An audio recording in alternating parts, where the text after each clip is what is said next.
Забил топором. В Нижнекамске по подозрению в убийстве своей 40-летней сожительницы задержали 44-летнего мужчину.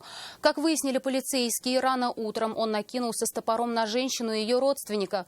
Многодетная мать в результате нескольких ударов по голове скончалась на месте. Пострадавший мужчина сумел убежать и вызвать полицию. Алия Хайрудинова смогла с ним поговорить.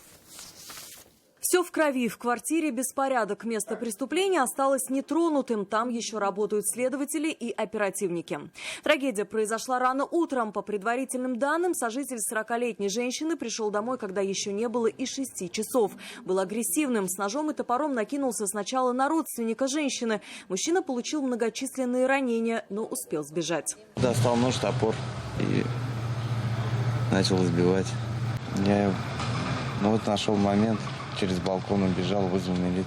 Затем, судя по восстановленной полицейскими картине преступления, он набросился и на женщину. Нанес сожительнице несколько ударов обухом топора по голове.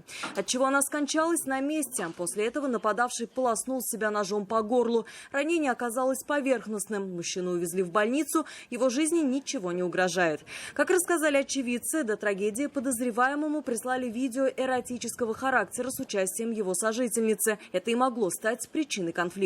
Старшая дочь убитой женщины не в силах зайти в подъезд. Она только узнала, что самого близкого человека больше нет.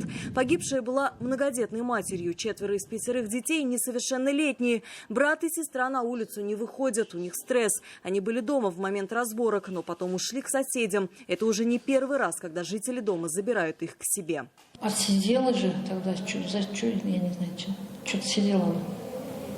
Вышла нормально вроде бы, а вот с этим сошлась. Вот что произошло, не знаю. Но он ее в последнее время, видимо, побивал. Потому что она кричала: «Ромочка, не трогай, не трогай, не трогай».